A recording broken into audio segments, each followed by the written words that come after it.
Le 30 juin 1960, l'Afrique a vu l'engagement et les cris d'un enfant du Zaïre, les cris d'un enfant révélateur de la révolution, d'un panafricanisme pur et dur, d'un panafricanisme authentique, d'un enfant de l'Afrique qui a tenu tête à la machine coloniale de la Belgique, dans une terre qui a vu naître autrefois les grands guerriers Balouba.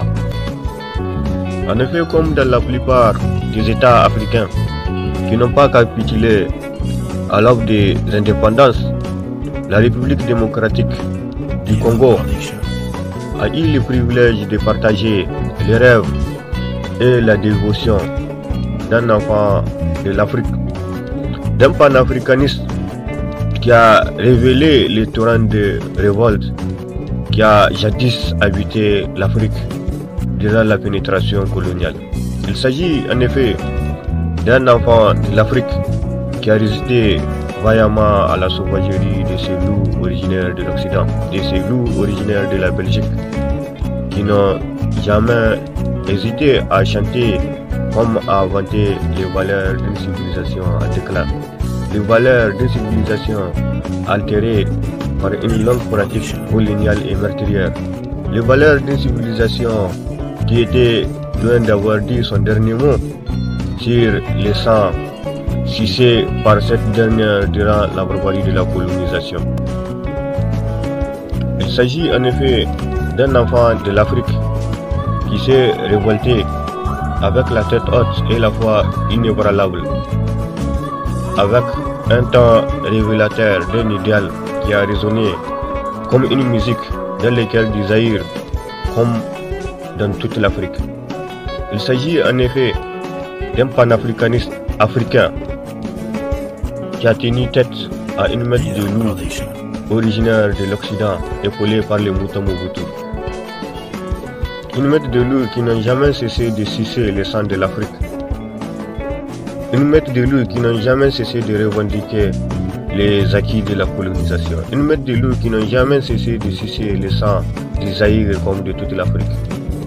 Une meute de loups qui n'ont jamais cessé de revendiquer la bonne vieille méthode coloniale des loups originaires de la Belgique et de l'Europe. Une meute de loups qui n'ont jamais cessé de satisfaire les caprices de cette contrée esclavagiste et souvée par un instinct esclavagiste et animal.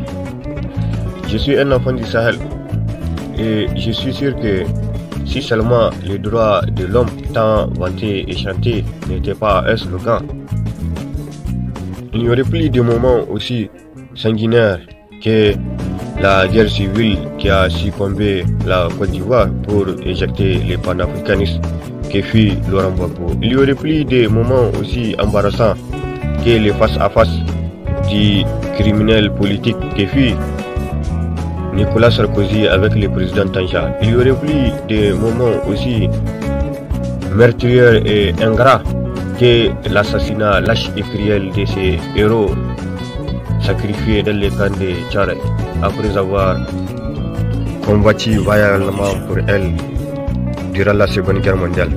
Il n'y aurait plus de moments aussi meurtriers que les sorts réservés au capitaine Noël Isidore Thomas Sankara et le général Ibrahim Barry Menassara.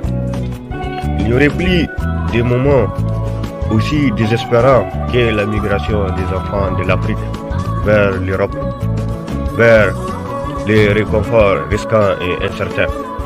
Il n'y aurait plus de moments aussi embarrassants que la prise d'otage du Sénavré dans les déserts. Il n'y aurait plus de va-et-vient aussi escaladants que la circulation de ces bases militaires étrangères dans mon pays comme dans le Sahel. Il n'y aurait plus de pays aussi monarchiques que les pays dits de droits de l'homme. Il n'y aurait plus des États aussi délinquants et voyous que l'État de Sahel. Il n'y aurait plus des États aussi condescendants et perturbateurs de la paix que les États-Unis d'Amérique.